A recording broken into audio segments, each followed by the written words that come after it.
नमस्ते। आज हम सिर्फ क्रिकेट नहीं बल्कि पूरे स्पोर्ट्स हिस्ट्री के सबसे हैरानगेज स्टैटिस्टिकल चमत्कार का विश्लेषण करने जा रहे हैं। मशहूर रेड डस्ट टेप्स की इंटरव्यू रिकॉर्डिंग्स और कुछ बेहद पर्सनल स्टोरीज के जरिए एक स्पोर्ट्स बायोग्राफर के नजरिए से हम उस एनाटॉमी को समझेंगे जिसने सर डोनाल्ड ब्रैडमैन को एक आम खिलाड़ी से खेल जगत का सबसे बड़ा लेजेंड बना दिया। तो चलिए इस सफर की शुरुआत करते हैं। 99.94 टेस्ट क्रिकेट के 137 सालों के लंबे इतिहास में कोई और खिलाड़ी इस करियर बैटिंग एवरेज के आसपास फटकना तो दूर इसकी कल्पना भी नहीं कर पाया है। ये सिर्फ एक नंबर नहीं है, ये एक ऐसी ऊंचाई है जो प्रैक्टिकली इम्पॉसिबल लगती है। पर आखिर ये आंकड़ा इतना अनोखा क्यों है? अगर हम स्पोर्ट्स स्टैटिस्टिक्स को एक एनालिटिकल कोच की तरह देखें तो जी स्कोर एक ऐसी मैट्रिक है जो बताती है कि एक एथलीट अपने फील्ड के एवरेज से कितना बेहतर है। ब्रैडमैन का जी स्कोर 6.48। सोचिए, गोल्फ के महान खिलाड़ी जैक निकलस 5.02 पर हैं और टेनिस लेजेंड रॉजर फेडरर 3.92 पर। मैथमेटिकली ब्रैडमैन ने बाकी सभी ग्लोबल स्पोर्ट्स आइकन्स को बहुत पीछे छोड़ दिया है। ये क्लियरली साबित करता है कि उनका दबदबा सिर्फ क्रिकेट पिच पर नहीं बल्कि पूरे खेल जगत में सबसे आउटलायर था। इस फर्क को थोड़ा और करीब से समझते हैं। टेस्ट क्रिकेट के जो टॉप बल्लेबाज हैं जिन्होंने 2000 से ज्यादा रन्स बनाए हैं, उनका मीन एवरेज लगभग 40.42 होता है और ब्रैडमैन का एवरेज वही 99.94। मतलब वो स्टैटिस्टिकली अपने ही दौर के और आज तक के सबसे एलीट बल्लेबाजों से दुगने से भी ज्यादा बेहतर थे। ऐसा दबदबा मॉडर्न इंटरनेशनल क्रिकेट में दोबारा कभी नहीं देखा गया। लेकिन सबसे बड़ा सवाल ये है, ये अद्भुत जीनियस आया कहाँ से? चलिए उनके शुरुआती दिनों में चलते हैं, बोरल के उस छोटे से शहर में। सबसे हैरानी की बात यह है कि इस अनपैरेलल्ड जीनियस को कभी किसी ने फॉर्मल कोचिंग नहीं दी थी। तो फिर बिना किसी कोच के ऐसी फ्लॉलेस टेक्निक बनी कैसे? बचपन में जब खेलने के लिए कोई साथी नहीं होता था तो उन्होंने अकेले ही एक ऐसी अजीब प्रैक्टिस शुरू की जो आगे चलकर उनकी कामयाबी का सबसे बड़ा राज बनी। उनका तरीका सुनने में आसान लगता है पर असल में बेहद मुश्किल था। उनके पास था एक लोहे का पानी का टैंक और एक गोल्फ बॉल। वह उस गोल्फ बॉल को टैंक के कर्व्ड कोरुगेटेड बेस पर फेंकते थे और जब बॉल वापस आती थी तो उसे क्रिकेट के एक अकेले स्टंप से हिट करने की कोशिश करते थे।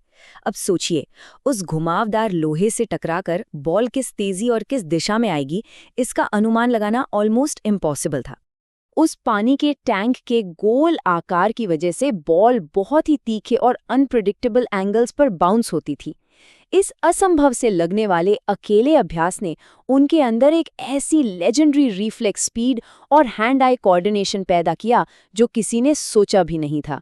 एक छोटी सी तेज गोल्फ बॉल को एक पतले से स्टंप से मारने की उस कंटिन्यूअस ट्रेनिंग के बाद असली क्रिकेट बॉल और एक चौड़ा बैट उन्हें रिडिकुलसली इजी लगने लगा था। और ये लगन सिर्फ बैटिंग तक सीमित नहीं थी, उनका फील्डिंग के लिए डेडिकेशन भी कमाल का था। अपनी कैचिंग, स्पीड और रिफ्लेक्सेस को परफेक्ट बनाने के लिए वो एक पैलिंग फेंस यानी लकड़ी की बाड़ के कर्व्ड रेल पर लगातार गोल्फ बॉल फेंकते और तेजी से वापस आती हुई बॉल को कैच करते थे। दिनों तक चलती इस प्रैक्टिस ने उनके रिफ्लेक्सेस को इतना शार्प कर दिया था कि मैदान पर स्पीड और टाइमिंग उनकी सबसे बड़ी ताकत बन गई। अब एक क्रिकेट कोच की नज़र से उनकी बायोमैकेनिक्स को ब्रेक डाउन करते हैं। ब्रैडमैन की टेक्निकल ब्रिलियंस ऐसी थी जिसने ट्रेडिशनल कोचिंग मैनुअल्स को पूरी तरह बदल कर रख दिया। उन्होंने खुद को जो बायोमैकेनिक्स सिखाई थी उसके 4 मेन हिस्से थे: एक क्लोज्ड ग्रिप, एक बिल्कुल शांत स्टांस, एक रोटरी बैकस्विंग और बिल्कुल एक गोल्फर के जैसा फॉलो थ्रू। आइए इन अनऑर्थोडॉक्स टेक्निक्स को थोड़ा गहराई से समझते हैं। सबसे पहले उनके ग्रिप पर गौर करते हैं। आम बल्लेबाज बैट हैंडल को आम तरीके से पकड़ते हैं, लेकिन ब्रैडमैन अपने नीचे वाले हाथ को इतना ज्यादा घुमा लेते थे कि बैट का हैंडल अंगूठे के निचले हिस्से यानी बॉल ऑफ द थंब पर दबा रहता था। इस स्पेसिफिक थंब ग्रिप से बैट ऑटोमेटिकली 45 डिग्री एंगल पर झुका रहता था। इस टेक्निक ने उन्हें बैट का फेस क्लोज करने में मदद की, जिसका फायदा ये था कि उनके हुक और कट शॉट्स हमेशा सेफली कंट्रोल्ड रहते थे और हवा में जाने के बजाय ग्राउंड पर ही थे। उनका स्टांस भी उतना ही अजीब था। वो पैर चौड़ा करके वाइड और साइड ऑन खड़े होते थे और बैट को ठीक अपने दोनों पैरों के बीच में रखते थे। डिलीवरी से ठीक पहले उनका सर परफेक्टली स्टिल होता था और बैक स्विंग स्लिप्स की तरफ पॉइंट करती हुई थोड़ी क्रुक्ड लगती थी। लेकिन इस क्रुक्ड स्टैंस और बैट की वाइड प्लेसमेंट ने उन्हें एक परफेक्ट बैलेंस दिया। यही वजह थी कि अगर कोई बॉलर उन्हें डिसीव कर दे तो वो मिड स्विंग में ही अपना स्ट्रोक आसानी से चेंज कर लेते थे। अब बात करते हैं उनके फेमस रोटेटरी आर्क की। उनका बैक स्विंग एक स्ट्रेट लाइन में नहीं बल्कि एक कंटिन्यूअस रोटेटरी एक्शन में होता था। इससे उन्हें अपने स्ट्रोक में एक अनयूजुअल पावर और बैलेंस मिलता था, और जब वो शॉट पूर्ण करते तो उनका फॉलो थ्रू बिल्कुल एक गोल्फ स्विंग जैसा होता था, जहां बैट पीछे उनकी स्पाइन यानी पीठ पर आकर रुकता था। ये अनोखी बायोमैकेनिक्स उन्हें परफेक्ट टाइमिंग अचीव करने में मदद करती थी। ऐसे डोमिनेंट बल्लेबाज को रोकने के लिए विरोधी टीमों को एक्सट्रीम कदम उठाने ही थे। यहां से आती है 1932-33 की कंट्रोवर्शियल बॉडी लाइन सीरीज।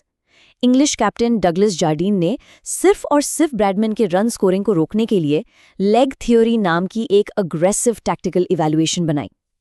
इसमें फास्ट बॉलर्स सीधे बल्लेबाज के शरीर पर शॉर्ट पिच्ड बॉलिंग करते थे और लेग साइड पर 7 फील्डर्स तक खड़े कर दिए जाते थे ताकि उनके सारे स्कोरिंग एरियाज ब्लॉक हो जाएं। इसने क्रिकेट के मैदान पर एक खतरनाक लूज सिचुएशन पैदा कर दी।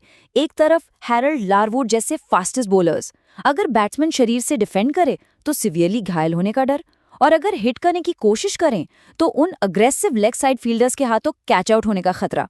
ये हालात इतने संगीन थे कि आगे चलकर एमसीसी को अंतर्राष्ट्रीय क्रिकेट लॉज को ही रीराइट करना पड़ा ताकि ऐसी इंटिमिडेटरी बॉलिंग हमेशा के लिए रोक दी जाए। लेकिन ब्रैडमैन ने इस एक्सट्रीम बॉडी लाइन प्रेशर को कैसे न्यूट्रलाइज किया? उन्होंने अपनी टेक्निक को तुरंत अडेप्ट कर लिया। अपने इलीट फुटवर्क और अद्भुत मेंटल डिसिप्लिन के सहारे वह झटके से क्रीज की पूरी गहराई का इस्तेमाल करते थे। अपनी स्पीड से वह क्रीज में आगे पीछे मूव करते और शॉर्ट पिच बॉल्स को वहां हिट करते जहां फील्डर्स थे ही नहीं। उनके इस अनकन्वेंशनल बैक स्विंग और फुटवर्क ने साबित कर दिया कि सबसे अग्रेसिव बॉलिंग अटैक भी उनका तोड़ नहीं निकाल सकता। अपनी हम्बल शुरुआत से लेकर स्पोर्टिंग इमॉर्टैलिटी हासिल करने तक का ये सफ़र अब अपने आखिरी और थोड़े भावुक पड़ाव पर आता है। 1948 का ओवल टेस्ट, उनका आखिरी टेस्ट मैच। ब्रैडमैन एक ऐसी ऑस्ट्रेलियन टीम को लीड कर रहे थे जिसे लोग दी इनविंडेबल्स कहते थे, क्योंकि वह पूरे टूर में अनडिफीटेड रही।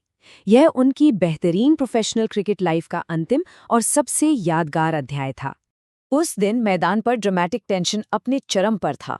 अपनी इस आखिरी इनिंग्स में खेलने आते वक्त ब्रैडमैन को एक परफेक्ट यानी 100 का करियर बैटिंग एवरेज हासिल करने के लिए कितने रन्स चाहिए थे? सिर्फ 4 रन। बस एक छोटा सा बाउंड्री और क्रिकेट के इतिहास में हमेशा के लिए 100 का 100% परफेक्ट आंकड़ा दर्ज हो जाता। पर खेल का अपना ही एक अनोखा मिजाज होता है। उस दिन जैसे एक पोएटिक ट्रेजेडी लिखी हुई थी।